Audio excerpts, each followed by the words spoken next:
Querido irmão, querida irmã, 22º domingo do tempo comum. E o tema hoje é humildade. Como nós nos enxergamos? Como enxergamos o outro?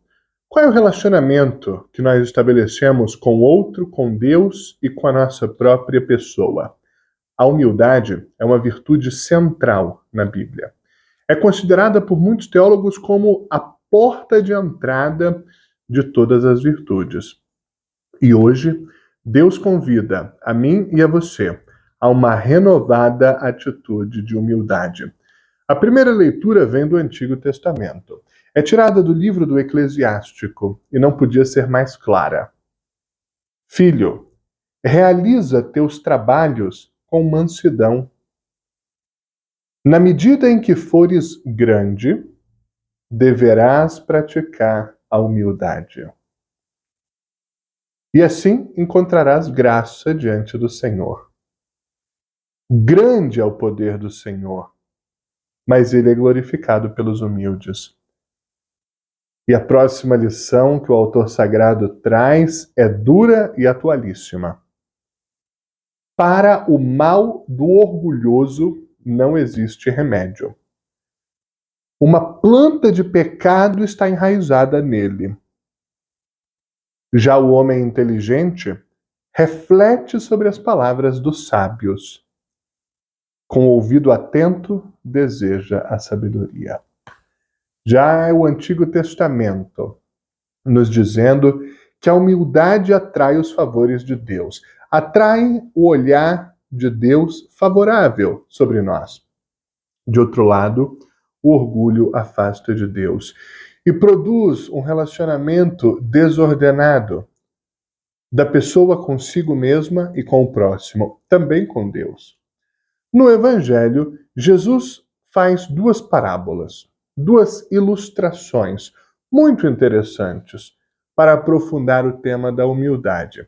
As duas parábolas se situam numa festa, uma festa de casamento. É interessante, Jesus criou muitas ilustrações com a festa de casamento. Seu primeiro milagre, aí um fato já histórico, chamado primeiro sinal pelo evangelista João, aconteceu numa festa de casamento. Por que Jesus tinha tanta relação com uma ocasião de casamento? Porque essa é a imagem do que ele próprio veio fazer no mundo.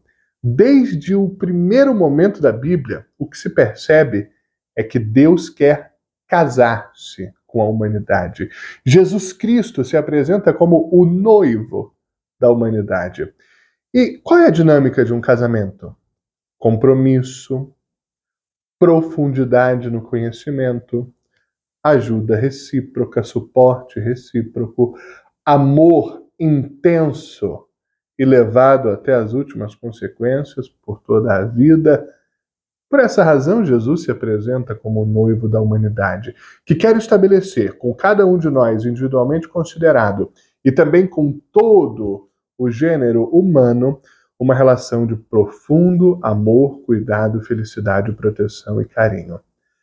Voltemos então às duas ilustrações que Jesus faz hoje. A primeira é para dizer que quando você for a esse casamento, a essa festa de casamento, não procure sentar-se nos lugares de honra, mas escolha lugares mais humildes. Se for o caso, alguém o reconhecerá pelo legítimo bem que você faz e pedirá que se sente num lugar mais destacado. Mas nunca escolher de própria vontade imediatamente os lugares destacados.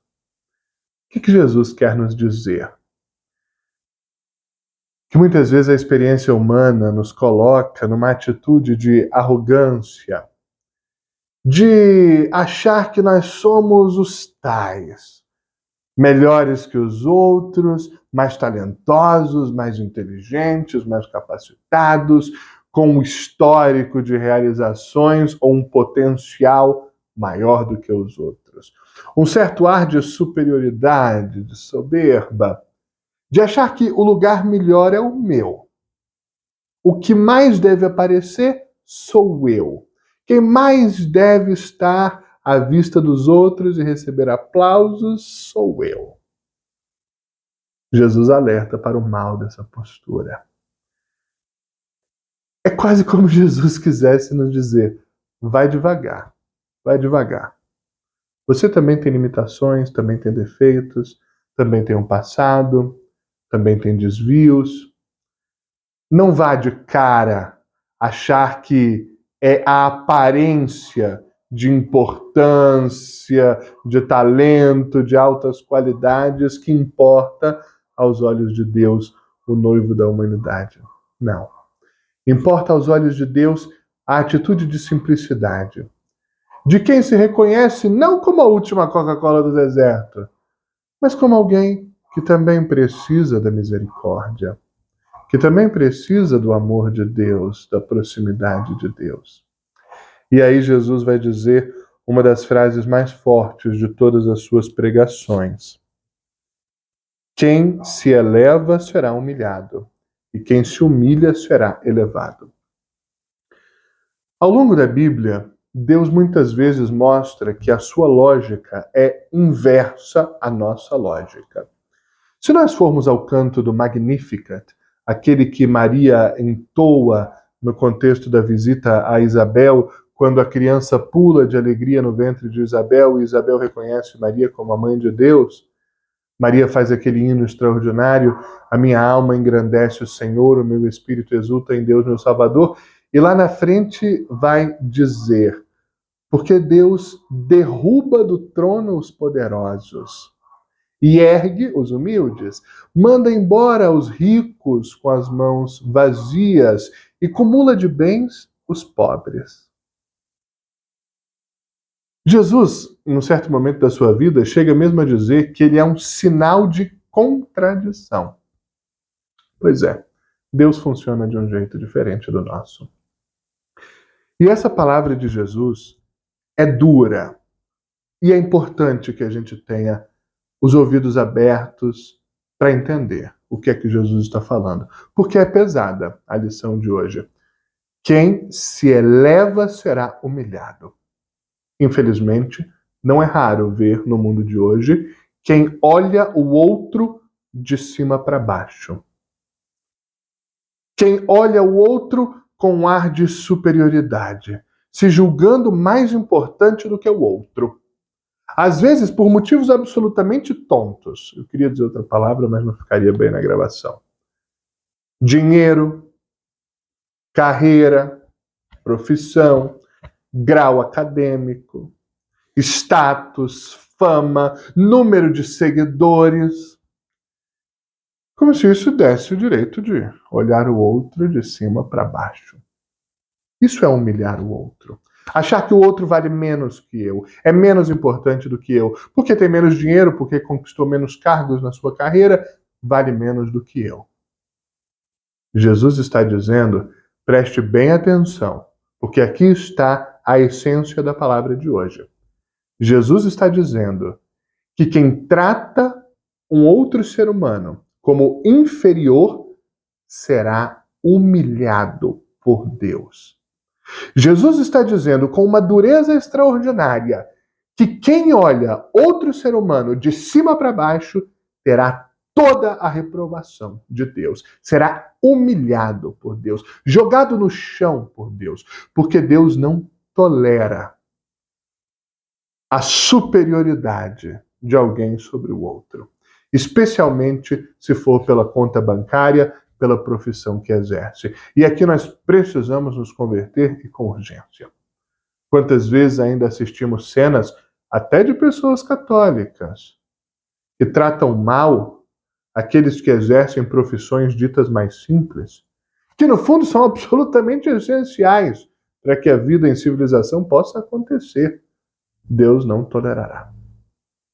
Ao contrário, quem se faz humilde, ou seja, quem se percebe limitado, pecador, cheio de defeitos, codependente dos outros, quem se coloca em atitude de pequenez diante da grandeza de Deus, quem se coloca numa atitude de abertura diante do próximo, esse será recompensado por Deus. esse será colocado por Deus numa posição elevada. Porque para Deus, a verdadeira nobreza é a humildade. Porque para Deus, quem mais merece uma posição de destaque é quem mais ama. É quem mais se convence de que os títulos deste mundo dizem muito pouco e ajudam muito pouco a salvação. Antes podem atrapalhá-la. Mas o grande título de nobreza que nós temos é filho de Deus, filha de Deus. E essa filiação divina, por adoção misericordiosa, deve nos impulsionar no amor concreto a cada próximo. Receberá os melhores lugares do paraíso quem for capaz de dedicar as suas melhores forças no amor concreto ao próximo, em atitude de abertura, generosidade, bondade e humildade.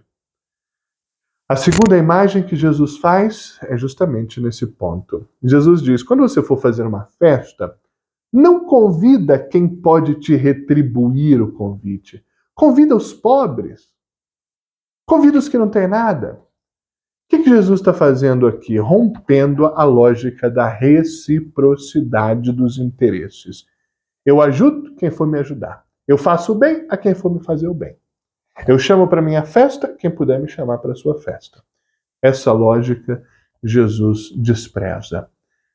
Claro que aqui Jesus não está falando de forma literal, que eu não posso chamar os que amo para o meu próximo aniversário. O que Jesus está dizendo é: faça o bem, se doe, dê tudo o que você puder dar a quem não pode te retribuir. Porque aí sim é amor de verdade. Do contrário, é troca de favores. A palavra de Jesus é forte. Nos chama a uma atitude de autêntica doação de nós mesmos. Lá onde a reciprocidade pode nunca acontecer.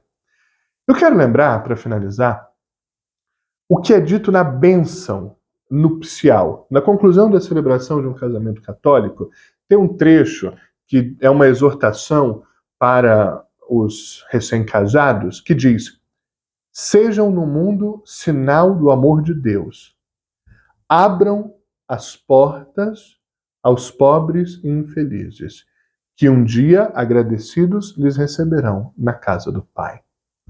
Como é bela essa bênção. Significa que a família que está nascendo, essa nova realidade chamada família que se funda diante do altar de Deus, tem como missão abrir a porta aos pobres e infelizes.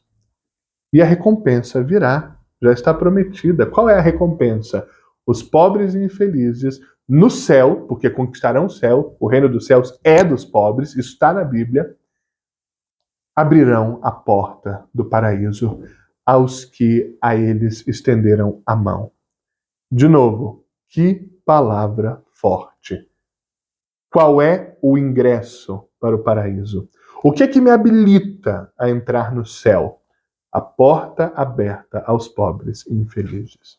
O quanto eu abri da casa, do coração, do bolso, para dar aos pobres e infelizes. Esse é o meu ingresso para o céu. São essas as pessoas que testemunharão no meu julgamento quando chegar a hora diante de Deus. E se Deus ouvir o testemunho do quanto eu abri a porta da vida aos pobres e infelizes, Deus me assegurará o prêmio, a recompensa da eternidade. Para hoje, para esta semana, humildade. Reconhecer a nossa dependência de Deus e do próximo. Reconhecer que não somos efetivamente melhores do que ninguém. Deus nos criou livres e iguais. O amor que Deus tem por mim tem pelo outro. O desejo de céu que Deus tem para mim tem para o outro. O desígnio de plenitude de vida e de felicidade que Deus tem para mim tem para o outro.